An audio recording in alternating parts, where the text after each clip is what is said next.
Señor, gracias por este día y gracias por tu bondad, tu misericordia y gracias por tu palabra. Ayúdanos a recibir lo que tú tengas que decirnos el día de hoy y que podamos escuchar con fe, con un corazón abierto y dispuesto a lo que tú quieras decirnos, Señor. En el nombre de Jesús, amén. Hebreos es esta carta en la que el escritor está tratando de explicarnos que el Señor Jesús es superior a cualquier otra cosa, incluso superior a un sistema ritualista, a un sistema religioso tan glorioso como era el sistema judío. Nomás piensa esto: el sistema judío constaba de la ley que fue dada por Dios, las fiestas que fueron instituidas por Dios, los rituales que Dios había mandado a su pueblo. ¿Qué puede haber mejor que todo esto? Bueno, la respuesta es Cristo. Cristo es mejor que todo esto porque todo esto apunta hacia Él. Solo que no es tan fácil de verlo, y lo que está haciendo el escritor de esta carta es explicarnos de qué manera Cristo es superior. Comenzamos hablando que Cristo es superior a los profetas. ¿Te acuerdas? Porque en el capítulo 1 dice que Dios habló de muchas maneras por los profetas. A los padres, los profetas anunciaban el mensaje de Dios, pero Cristo en los postreros días, Dios nos ha hablado por el Hijo. No por el Hijo solamente, sino en Hijo. Cristo no solo es el mensajero de Dios, sino que es el mensaje de Dios. Luego hablamos de Cristo superior a los ángeles, porque los ángeles de alguna manera estuvieron involucrados cuando Dios otorgó la ley, y eso hacía que tuvieran una estima muy alta. Son seres poderosos, son seres gloriosos, y Cristo es superior a los ángeles porque los ángeles, con todo lo poderoso y gloriosos que son seres creados, mientras que Cristo es el creador.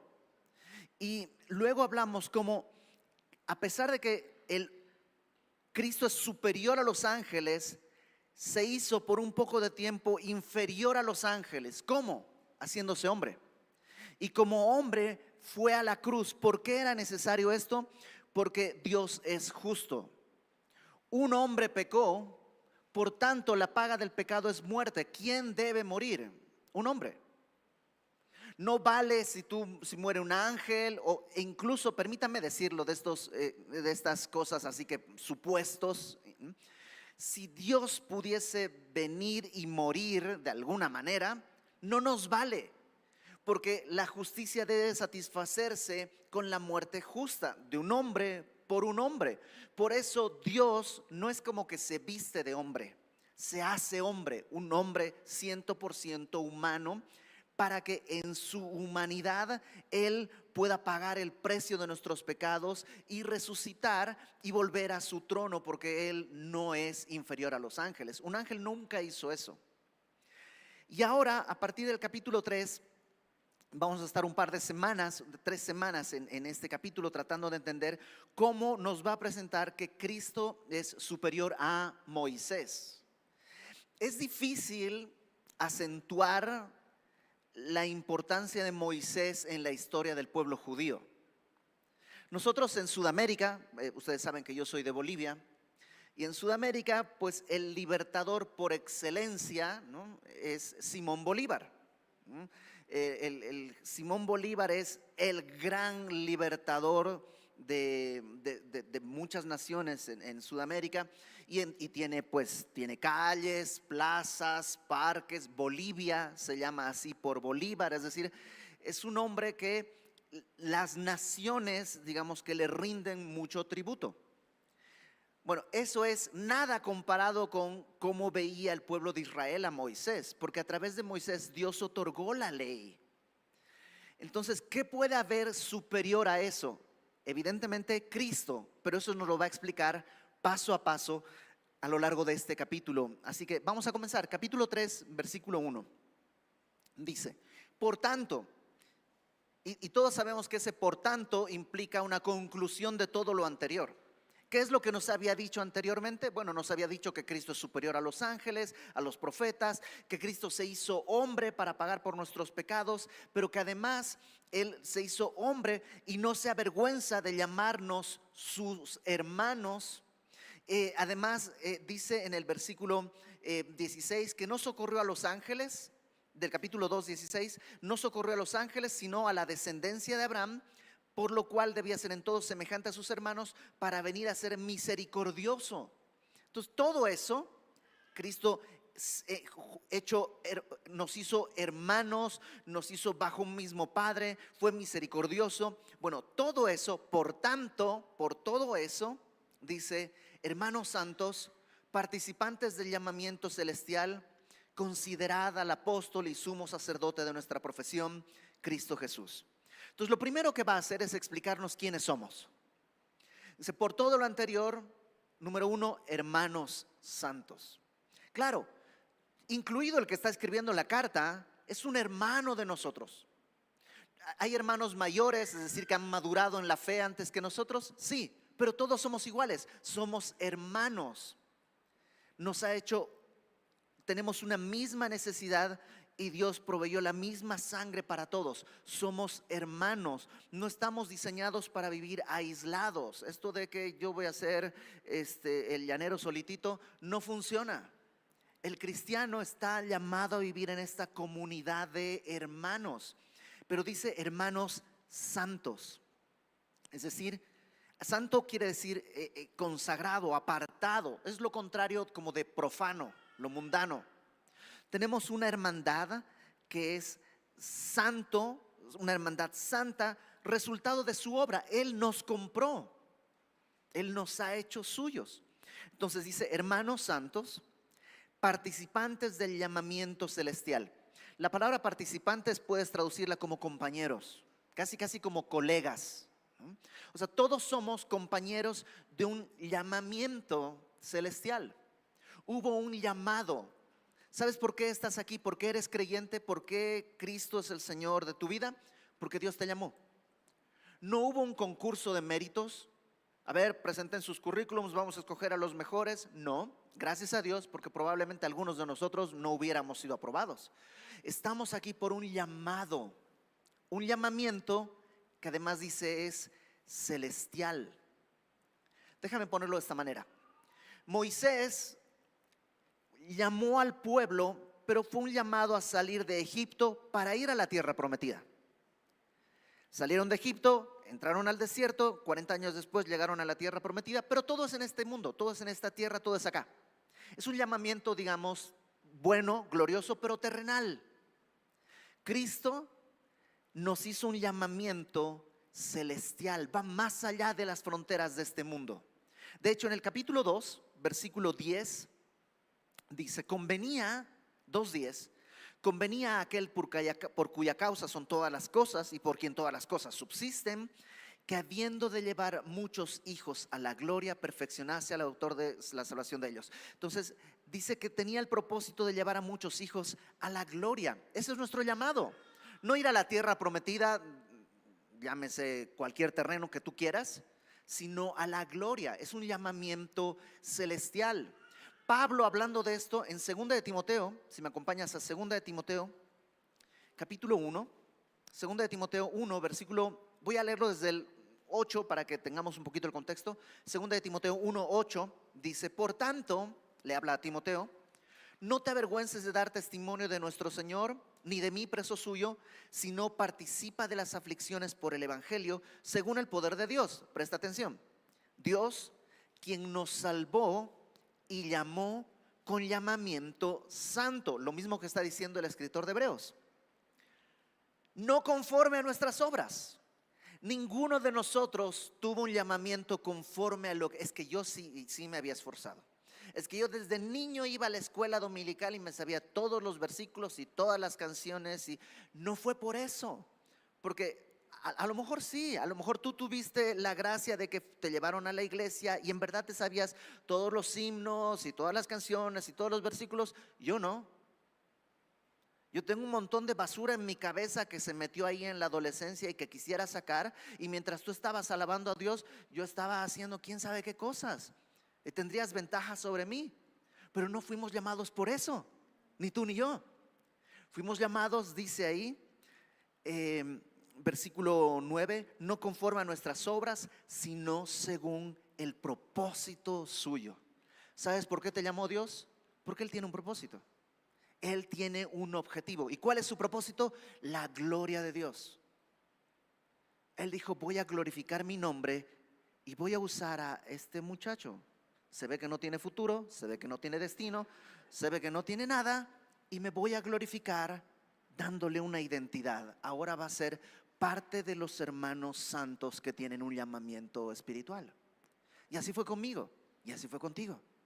No según tus obras, no de acuerdo a tus obras, sino según su propósito y según la gracia que nos fue dada en Cristo Jesús antes de los tiempos de los siglos. Entonces, lo que está haciendo el escritor de Hebreos para empezar es explicando o recordándonos quiénes somos: hermanos santos, participantes del llamamiento celestial. Y ya que entendemos quiénes somos, ahora sí, ¿qué tenemos que hacer? Considerad al apóstol y sumo sacerdote de nuestra profesión.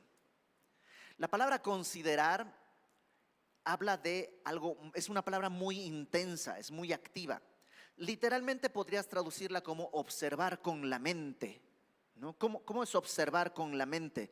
O sea, no solo con los ojos. Yo puedo estar mirando así, no estoy viendo nada, y mis ojos sí, pero mi mente no. Observar con la mente es involucrar mi mente, mis ojos, mis oídos, mi pasión, mis pensamientos, todo. ¿Qué tengo que observar tan detenidamente? Dice al apóstol y sumo sacerdote de nuestra profesión, a Cristo. Considera, mira atentamente. La NBI traduce como fijen su atención en Jesús.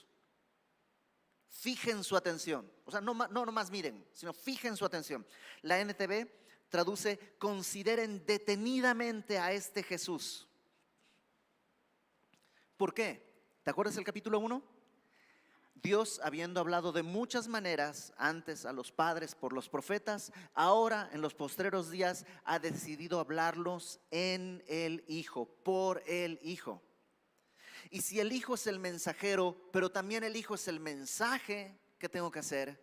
Observar detenidamente, considerar a Cristo. Ahora, fíjate cómo es presentado Cristo. Ahí versículo 1 todavía. Considerad al apóstol y sumo sacerdote de nuestra profesión, Cristo Jesús. Lo primero que le dice es apóstol. ¿Tú sabías que le llaman a Jesús? Es la única vez en la Biblia, pero a Jesús se le llama el apóstol del Padre. Apóstol quiere decir enviado, pero no solo enviado, sino es enviado con una especie, el día de hoy lo traduciríamos como un embajador. Un embajador, ¿qué es lo que hace? Es un enviado, por ejemplo, un embajador de México en Italia, es un enviado que representa a México. No representa al gobierno, no representa al partido que está en el gobierno, representa a la nación. Ese embajador representa a la nación mexicana. Lo que habla, no habla a nombre del gobierno, del presidente o del partido político, habla a nombre de la nación. Entonces, Cristo es eso. Él vino enviado, pero no solo como enviado, sino en representación de nuestro Padre. De tal manera que cuando Tomás le dice: oye, mira, hagamos una cosa, muéstranos al Padre y ya. Él le dice: tanto tiempo he estado con ustedes y no me conoces. El que me ha visto a mí, soy el apóstol, ha visto al Padre. Entonces, cuando te pregunten: oye, ¿el día de hoy existen apóstoles? Por lo menos uno, sí, porque Cristo existe y está vivo, y Él sigue siendo el apóstol del Padre. Él es el enviado. Déjame ponerlo de esta manera. El Padre tiene un apóstol, no más. Cristo es el único. Cristo encomendó a 12 apóstoles para que establecieran la doctrina de la iglesia, los 12 apóstoles. Y ahí podríamos poner el 13, que sería Pablo, ¿no? Porque es un apostolado distinto. Otros dicen es el que debería estar en vez de Matías. No importa. Digamos que hay ese grupo de apóstoles que, como ellos, no hay más.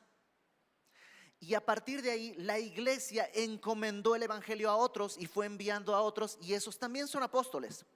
No como rango, sino como función. Déjame ponerlo así. Yo vivía en México, servía en Semilla México, me congregaba en Semilla México y me enviaron a Querétaro a establecer esta iglesia. Soy un apóstol de Semilla México a Querétaro. Eso quiere decir que mi rango es superior al, por ejemplo, del pastor Alex, porque él no es apóstol. No, de ninguna manera. Simplemente Dios en su plan, en su gracia, dijo, ahora te voy a usar de esta manera y me envió acá. No me hace ni superior, ni mejor, ni más espiritual, ni nada. Es simplemente una función dentro del cuerpo. Entonces, el día de hoy hay apóstoles como esos, muchos. Muchos que han sido enviados, que la iglesia ha enviado como función, no como rango. Como los 12 apóstoles no hay más, y como Cristo como apóstol no hay más. Entonces los presenta a Cristo como apóstol. Y luego dice, sumo sacerdote de nuestra profesión. Y las personas que están leyendo esto dirían, ah caramba, ¿cómo? A ver, ¿cómo puede ser sumo sacerdote? Los sacerdotes vienen de la tribu de Leví. Jesús es de la tribu de Judá, no puede ser sacerdote. Y eso lo va a explicar más adelante, así que no lo vamos a tocar ahorita, pero más adelante le va a dedicar buenos capítulos a ese tema. Por lo pronto, lo que está haciendo, creo yo, es empezar a poner esta imagen, porque Moisés es el enviado de Dios para liberar al pueblo. ¿Te acuerdas? Lo encuentra en el desierto, en una zarza ardiendo se revela y le dice, te voy a enviar porque he oído su clamor, vas a ir y vas a decir a Faraón, deja ir a mi pueblo. Moisés es el, digamos, apóstol que Dios está enviando para liberar a su pueblo. Pero Moisés le dice, híjole Señor, pues que yo no sé hablar. Y entonces le dice, bueno, ¿sabes qué? Aarón va a ser el que hable. Pero no estaba, digamos, en el plan original. Tenía que ser Moisés, pero ahora están dos. Y Aarón va a ser el sumo sacerdote más adelante. Entonces es como que la libertad que vino al pueblo judío, la libertad de Egipto, vino con un apóstol y un sumo sacerdote, que no pudo ni siquiera cumplirlo porque se tuvo que partir el rol. Cristo es nuestro apóstol y nuestro sumo sacerdote. Y así como Egipto, como Israel salió de Egipto, tú y yo salimos de otro Egipto. Salimos del mundo, salimos de la esclavitud del pecado y fuimos liberados, pero no por Moisés y Aarón, sino por Cristo. Por eso dice apóstol y sumo sacerdote de nuestra profesión. No está hablando de profesión como arquitecto o así. La palabra profesión en griego es... la podríamos traducir como confesión. Es como la fe que profesas, en lo que crees. En griego, la palabra esta que se pone acá, por ejemplo, derivó en una palabra española, en español, que es homologar. ¿Sabes lo que es homologar? ¿No? Homologar es como hacer el de valor equivalente, ¿no? Es cuando homologas un documento, es como que te le están dando validez, están homologando estos dos documentos, tienen la misma validez. Y confesión es eso. Dios dice, esto es pecado, y a veces tú y yo decimos, bueno, lo que pasa es que así me criaron. Lo que pasa es que en mi familia todos somos gritones, yo soy del norte, allá se habla así medio golpeado, soy medio enojón, lo que pasa es que mi cuidado, yo estudié en un lugar, y lo que estamos diciendo, Dios dice pecado, y yo le digo es la cultura. Y estamos hablando distinto. Confesar es homologar. Dios dice que es pecado, ok, no es que mi educación, mi cultura, mi familia, es que, perdóname Señor, es pecado. La ira es pecado, el hablarle mal a mi esposa, no tratarla como vaso más frágil, es pecado. No es que yo nunca tuve ejemplo de mi papá, no. Todo eso es como torcerlo. Homologar es decir, tú dices que es pecado. Eso es confesar. Confesar mi pecado es decirle pecado a lo que Dios llama pecado. ¿Y sabes qué nos homologa en nuestra fe? Creer que Cristo es el apóstol y sumo sacerdote.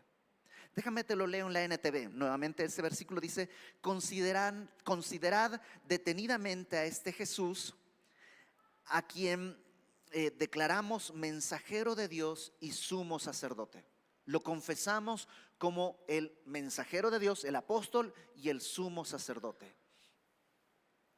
Nosotros, nuestra fe descansa en eso, en que hemos confesado con la boca y con nuestra vida que Cristo fue el enviado del Padre y que Él es nuestro intercesor.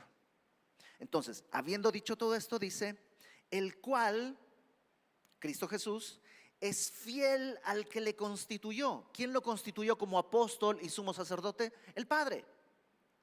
No yo, el Padre. No hubo votación. Yo opino que estamos entre la serpiente emplumada, Jesús y Buda. No, votemos. No, no hubo eso.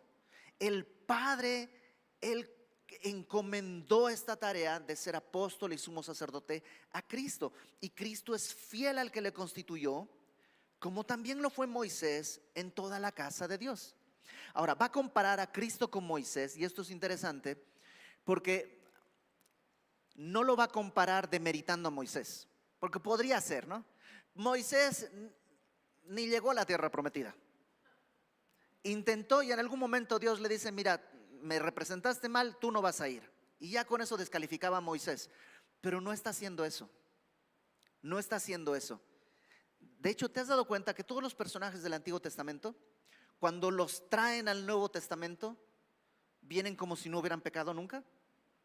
Job era, el sobrino, Lot, está viviendo en Sodoma. Lot realmente es como bastante desastroso, pero cuando viene el Nuevo Testamento se le llama el justo Lot. Y Abraham tiene una serie de problemas terribles, y cuando viene acá es el padre de la fe. O sea, siempre que alguien atraviesa esa página blanca que tenemos entre el Antiguo y el Nuevo Testamento, cuando atraviesa después de la cruz, aparece como justificado. Bueno, Moisés, que tiene muchas cosas que se le pueden reprochar, desde que mató a un hombre para ver si se quería el libertador, o sea, hay muchas cosas reprochables, es traído sin considerar esas cosas. Lo que se dice de Moisés es que fue fiel en toda la casa de Dios. La palabra casa, ya lo hemos platicado antes, hace referencia al tabernáculo, la casa de Dios literalmente, ¿no? Donde está el arca y todo. Pero también hace referencia a la familia, como el linaje, así como la casa Cruz, la casa Pérez, la casa, no estamos hablando del edificio, sino de la familia. Y Moisés fue fiel, número uno, a la casa de Dios porque él construyó el tabernáculo tal como Dios le había pedido, pero también fue fiel a la familia. ¿Te acuerdas que hay un momento en el que Dios dice, mira Moisés, el pueblo es un desastre, los voy a destruir y te voy a dar otro pueblo? Y Moisés fielmente le dice, no Señor, no lo hagas. Entonces Moisés fue fiel. Verso 3. Porque de tanto, voy a leerlos del versículo 2. El cual es fiel, Cristo es fiel al que le constituyó, como también lo fue Moisés en toda la casa de Dios. Porque de tanto mayor gloria que Moisés es estimado digno este. Cristo tiene mayor gloria que Moisés, porque dice, cuanto tiene mayor honra que la casa, el que la hizo. Tiene mayor honra que la casa, el que hizo la casa. Y lo podemos ver de dos maneras, ¿no? La primera es que aún el día de hoy hay arquitectos muy importantes, hay arquitectos reconocidos, que sus obras son reconocidas por la firma que tienen, ¿no? Y no sé, Frank Gehry tiene unas edificaciones así que parecen como que se están derritiendo, y es la marca de este cuate, ¿no? O no sé, Gaudí, Le Corbusier. Hay uno que no es que lo conozco, pero digamos, conozco su obra bastante bien. Se llama Mario Botta, con doble T, Mario Botta, porque él hizo un monumento ahí en el pueblo donde yo crecí, en Santa Cruz, para una cumbre de las Américas que hubo. Se lo contrató, hizo un edificio, el Monumento a las Américas, que básicamente es un cubo así, todo sin chiste, hecho de ladrillo pelado, no tiene ni pintura ni nada, es así, ladrillo uno sobre otro, un cubo y un árbol encima. Y allá como a 30 metros otro cubo y un rayo láser que llegaba hasta el árbol. Ese es el monumento más o menos. Como que tú lo ves y dices, ¿y esto? Arquitectura 101, como que no tiene el menor chiste. ¿Por qué es tan importante? Porque es de Mario Botta. De hecho, yo cuando era joven estábamos en una serie de activismos en contra de las drogas y no sé qué, y quisimos hacer un festival ahí, porque pues es un cubo vacío, ¿no? Y pedimos permiso y en la gobernación dijeron, no se pueden poner cuadros, no se puede poner clavos, no se puede poner nada, no se puede pegar nada. ¿Por qué? Porque es un monumento, es un cubo. Sí, pero es un cubo de Mario Botta. Entonces, el edificio tiene valor, o sea, si lo hago yo, me llevan arrestado por agresión a la estética del pueblo. Pero si lo hace Mario Bota, es monumento nacional. ¿Ok? Entonces, la casa tiene valor por el que la hizo.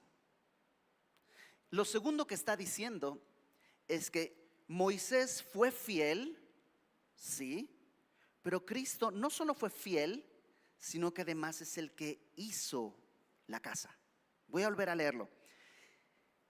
Versículo 3. De tanto mayor gloria que Moisés es estimado digno Jesús, cuanto tiene mayor honra que la casa, el que la hizo. Ojo, está diciendo que Cristo hizo la casa. Porque toda casa es hecha por alguno. Las casas no salen así de la tierra. Alguien la hizo. Pero el que hizo todas las cosas es Dios. Y aquí está esta cosa rara, porque primero dice que Cristo hizo la casa y ahora dice que Dios hizo todas las cosas, por tanto Cristo es Dios. Y por tanto Cristo es superior que Moisés. Versículo 5, déjame seguir un poquito más adelante. Y Moisés a la verdad fue fiel en toda la casa de Dios como siervo. Moisés es parte de la casa, es siervo, es parte de la familia. ¿Para qué fue fiel? Para testimonio de lo que se iba a decir. Pero Cristo como hijo sobre su casa, la cual casa somos nosotros. Moisés fue fiel al pueblo, a la casa de Dios, pero él era parte de la casa. De hecho, mira, en el versículo 2, cuando dice, como también lo fue Moisés en toda la casa de Dios, lo que está haciendo, está citando un pasaje en Números. Acompáñame a Números capítulo 12, por favor. Solamente para que entendamos la importancia de Moisés. Números 12. Números 12 es una historia bastante interesante. Fíjate, Números 12, versículo 1. Voy a leerlo desde el 1. María, que es la hermana, ¿no? María es hermana de Moisés, y Aarón hablaron contra Moisés a causa de la mujer cusita que había tomado, porque él había tomado una mujer cusita. Y dijeron, ¿solamente por Moisés ha hablado Jehová? ¿No ha hablado también por nosotros? Un poquito María y Aarón están como diciéndole, pero ¿acaso Moisés es tan importante? Dios también nos usa. Ojo, María y Aarón están hablando contra Moisés. Dice versículo 2 al final, y lo oyó Jehová. Ah, caramba, o sea, Dios está escuchando lo que están diciendo. Y aquel varón Moisés era muy manso, más que todos los hombres que había sobre la tierra. Es curioso porque Moisés es el que está escribiendo esto, ¿no? Él dice, Moisés era muy manso, más que todos los hombres, pero bueno, Dios le dice que lo escriba y lo escribe. Verso 4.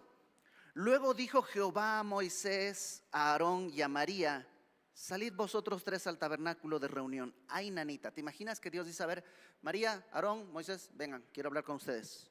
Entonces los lleva hasta el tabernáculo de reunión que estaba en la puerta afuera del campamento.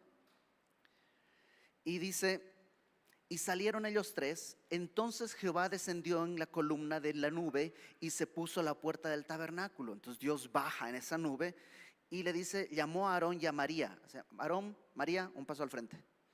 ¿Qué imaginas qué estrés? ¿Tú sabes lo que dijiste? ¿Será que se enteró o no? Como que un paso al frente. Salieron ambos y él les dijo, oíd ahora mis palabras. Cuando haya entre vosotros profeta de Jehová, le apareceré en visión, en sueños hablaré con él. Voy a levantar profetas. ¿Y sabes qué les voy a decir? Lo que sea que tenga que decirles, se los voy a decir en visión o en sueños. No así a mi siervo Moisés, que es fiel en toda mi casa. De ahí es esa frase que tomó el escritor de Hebreos. Cara a cara hablaré con él, y claramente, y no por figuras, y verá la apariencia de Jehová. ¿Por qué pues no tuvisteis temor de hablar contra mi siervo Moisés? O sea, imagínate que Dios está saliendo a defenderte. Tampoco dijeron mentira. Dios sí había hablado, o sea, Dios puede hablar por María, Dios puede hablar por Aarón. Pero imagínate qué altura, permíteme usar esa palabra, qué altura tiene Moisés, que Dios dice, a ver, vamos a aclarar las cosas. A todos yo les voy a hablar en visiones y con sueños y cosas así. A Moy no. Él va a ver mi cara. Él, por supuesto, no es que vea una cara literal, ¿no? Pero él va a estar en mi presencia. Esa es la altura de Moisés. Y lo que está diciendo el escritor de Hebreos es, bueno, Cristo es mucho mayor que eso. Porque Moisés fue fiel a la casa, pero Cristo es el creador de la casa. Y dice al final, la cual somos nosotros, la iglesia. La casa de Dios, la familia de Dios es la iglesia, pero también el edificio. Es decir, somos, dice Pedro, piedras vivas, poniéndonos unos al lado de otros. Y el problema es que son piedras vivas, ya lo hemos visto antes. El ladrillo que está aquí abajo, ese no se queja. Ahí le pones otro y ahí está, porque está muerto. Pero en cambio tú eres una piedra viva y te pone ahí y te ponen otro al lado y dice, Señor, es que este está aquí al lado no me gusta. Y pum, hay otro encima, Señor, ¿qué onda? Y el que está arriba te ve, y somos piedras vivas, ya estamos medio moldeándonos, pero somos piedras vivas en el templo de Dios. Déjame terminar con lo último para que no es tan confuso, pero mira, voy a leerlo desde el versículo 5. Moisés a la verdad fue fiel en toda la casa de Dios como siervo, para testimonio de lo que se iba a decir. Pero Cristo como hijo, hay una diferencia, uno es como siervo, Cristo es como hijo. Moisés en toda la casa, Cristo sobre su casa. No sé si queda clara la diferencia. La cual casa, dice, somos nosotros, si retenemos firme hasta el fin la confianza y el gloriarnos en la esperanza. Ah, caramba. Entonces, si yo no retengo hasta el fin, ¿voy a perder la salvación? ¿Es eso lo que está diciendo? Yo creo que no. Sí hay muchas personas que interpretan este texto de esa manera, pero lo vamos a ver en el capítulo 6 con más detalle todo eso. Yo creo que no, y menos en este texto, por varias razones. Yo creo que lo que está diciendo es que si eres casa, que es la causa, el efecto va a ser que vas a permanecer. Si no eres casa, el efecto va a ser que no vas a permanecer. No está diciendo que para ser casa tienes que permanecer, porque eso dependería de ti, dependería de mí. No es eso, sino al revés. Si eres casa, vas a permanecer. ¿Por qué creo que está hablando y por qué creo que esa es la lectura correcta de este texto? Número uno, porque al final dice que podemos gloriarnos en la esperanza, o la esperanza gloriosa podría traducirse también. Si yo puedo gloriarme en que yo permanecí, te digo una cosa, cuando yo le entregué mi vida al Señor, cuando empecé a reunirme en la iglesia, había un montón de gente. Éramos un grupo grande de amigos que empezamos a asistir a la iglesia. Muchos ya ni van a la iglesia. Están desaparecidos. ¿Quién sabe dónde están? Yo sigo. Yo sí soy fiel. Yo sí soy disciplinado. Yo sí persevero. ¿Para quién es la gloria? Para mí. Y no puede ser. Mi gloria es la esperanza, que como a pesar de los años yo sigo acá. Si dependiera de mí, hace mucho que yo hubiera tirado la toalla. Ya les he contado esto alguna vez. Hubo un tiempo en que yo viví un tiempo de depresión muy fuerte, no quería levantarme de la cama, la verdad la estaba pasando muy mal, ya conocía del Señor, ya estaba sirviendo en algunas cosas de la iglesia, pero la verdad le estaba pasando muy mal por distintas cosas que sucedieron alrededor. Y un día llegué a la oficina, ahí era la oficina de Semilla, era en Martí 110, y no aguanté más. Había un grupo de hermanos ahí reunidos y yo exploté y dije, no puedo más, no puedo dar un paso más, ya no aguanto, estoy cansado, me parece que Dios ni me escucha, ni le intereso, ni le importa mi vida, oro, no pasa nada, ya no puedo más, ya, ¿sabes qué? Voy a tirar la toalla, ya no aguanto ni un día más. Y varios hermanos que estaban ahí oraron por mí, me consolaron y todo. Y al día siguiente, eso fue un martes, porque era la reunión de oración los martes. Al día siguiente, miércoles por la noche, el pastor César, que ahora está con el Señor, se me acercó y me regaló una toalla así chiquitita, de esas de manos, una toalla así chiquitita, y me dijo, Ibert, toma, Entonces yo la recibí y me dice, para que si tiras la toalla o se te cae, no te cueste levantarla, ¿no? Por supuesto era un símbolo en el que no dependes de tu capacidad, la toalla no es tuya. Y ¿sabes qué? No es mi fortaleza. No es que yo persevero, yo tengo disciplina, tantos años y aquí yo sigo firme. No, es gracia de Dios. Por eso creo que no está hablando de que yo tengo que perseverar, sino que si Dios me ha hecho su casa, si yo he creído que Él es el apóstol y el sumo sacerdote, que Él vino a pagar por mis pecados, entonces Él me va a guardar y puedo gloriarme en la esperanza. Por eso dice, si retenemos firme hasta el fin la confianza, y la palabra confianza también se puede traducir como valentía, porque hay días en que es difícil, ¿sí o no? Hay días en que es difícil, pero Dios dice, reténlo, aguanta. No puedo, Señor, ¿qué tengo que hacer para retenerlo? Considera, mira atentamente. Mira en las páginas de tu Biblia, mira en las conversaciones con tus hermanos. Somos una familia. Mira, ahí está el Señor. Considera al apóstol y sumo sacerdote de nuestra profesión, de nuestra fe. Mira. ¿Sabes por qué creo que esa es la lectura correcta? Porque en el versículo 2 dice, versículo 1, dice 2, en el versículo 2, que Cristo es fiel al que le constituyó.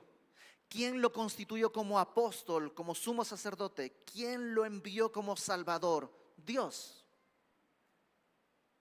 No depende de mi fidelidad, depende de la fidelidad que el Hijo le tiene al Padre, y eso es suficiente. Todos conocemos este versículo, 1 de Juan 1:9. Si confesamos nuestros pecados, ¿de qué dependemos? Él es fiel. No que yo sea fiel. Pablo le dice a Timoteo, si nosotros somos infieles, Él permanece fiel. Por eso no creo que esté hablando de que yo tengo que permanecer, yo tengo que hacer aguas, porque si no te vas a perder la salvación, sino que te está diciendo, ¿sabes qué? Si tú has creído, si eres la casa de Dios, tú no te estás edificando, es Él que está edificando. Él agarró una piedra del monte y dijo, la voy a poner aquí. Y sí, en este monumento de las Américas que está ahí en mi pueblo, está este bloque de cemento, bueno, de ladrillos acá, este otro cubo de ladrillos allá, un árbol seco arriba, un rayo láser y en medio hay una piedra. Dijimos, pues ¿podemos usar la piedra para poner unos cuadros? No, ¿por qué? Monumento nacional. Pues es una piedra. Sí, pero no es una piedra cualquiera. Mario Bota la escogió. ¿Y tú eres una piedra cualquiera? Puede que sí, pero Cristo te escogió. Y Él ha dicho, yo voy a poner aquí esta piedra y aquí voy a edificar mi iglesia. Y hay otra encima, y hay otra encima, y hay otra encima. Y Dios está haciendo su obra y Él es fiel al que lo constituyó.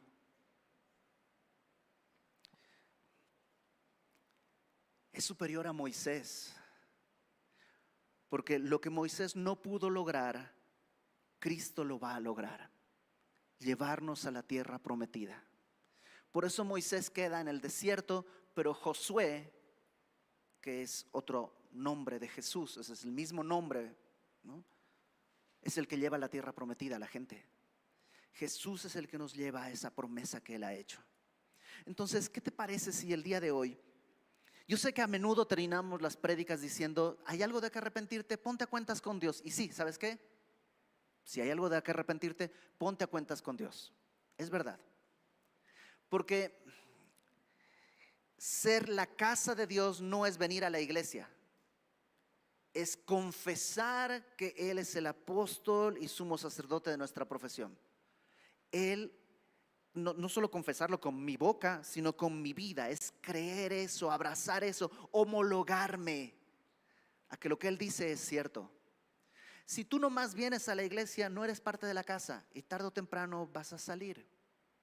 No porque Dios no te quiere, es porque tú no quieres ser parte. Si es tu caso, ven. Dios está llamando. Dios no ha quitado el reloj. De hecho, no, ya es tiempo, se acabó. No ha cerrado el grupo. Todavía está abierto. Entonces, si es tu caso, arrepiéntete y ven al Señor. Si hay un área de tu vida que tú dices, creo que estoy fingiendo en esta área de mi vida, que en realidad Dios no es el Señor, el día de hoy arrepiéntete. Pero también quisiera decirte algo más. Si el día de hoy tú estás sintiendo que te hundes, ya no aguanto. Si el día de hoy tú dices, me estoy hundiendo en un pantano, ni siquiera en el agua, estoy hundiéndome en un pantano. Somos hermanos. Y ahí donde tú estás, si nomás miras un poquito, ahí está mi zapato, porque yo la semana pasada estaba ahí también estaba hundido yo. Y si tú volteas más allá, hay una rama que está rota, de donde me quise agarrar, yo la rompí. Y al otro lado hay otro hermano que también está tratando de salir, porque somos hermanos y todos vivimos y convivimos en lo mismo. Pero el Salmo 40, acompáñenme, vamos a leer un pedacitito del Salmo 40.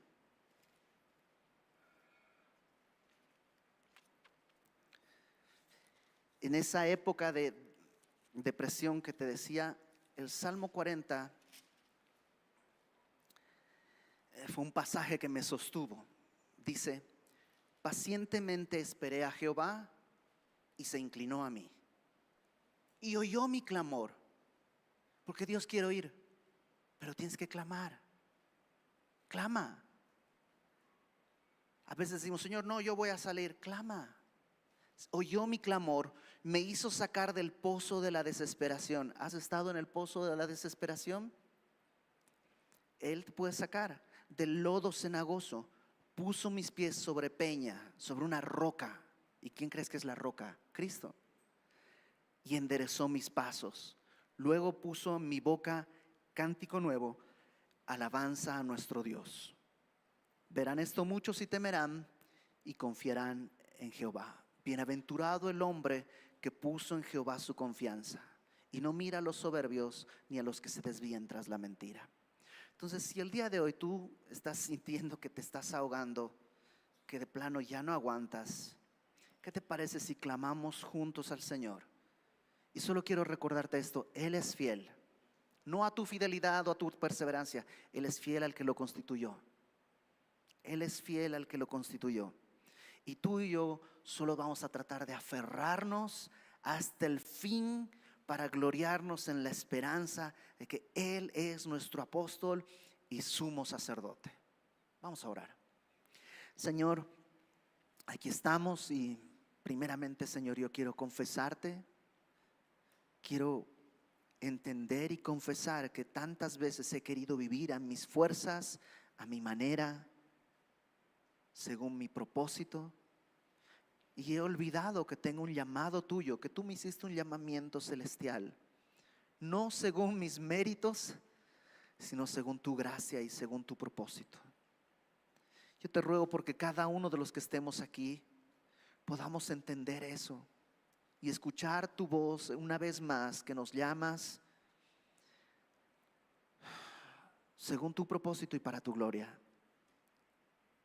Yo te ruego, Padre, que si alguno de mis hermanos aquí está en el pozo de la desesperación, que tú puedas el día de hoy recordarle que es tu obra y tu fidelidad y que puedan aferrarse hasta el final de esta esperanza gloriosa que tú nos has dado, porque no nos dirige un hombre nada más, sino el Hijo de Dios, el Hijo del hombre, nuestro apóstol y sumo sacerdote, aquel que pagó por nuestros pecados. Ayúdanos, Señor, a aferrarnos a ti, que en esto tú seas exaltado. Nos ponemos en tus manos, Señor, que tu Espíritu Santo venga sobre nosotros y nos permita tener y vivir un arrepentimiento genuino en nuestro pecado, pero también un consuelo genuino en nuestros dolores, en nuestras angustias. Trae ese bálsamo sobre tu iglesia, trae ese consuelo y esa seguridad. Arranca, Señor, nuestra vida de ese pozo de la desesperación y nuevamente pon nuestros pies sobre la roca eterna de nuestra salvación, que es Cristo. La gloria, la honra para ti en el nombre de Jesús. Amén.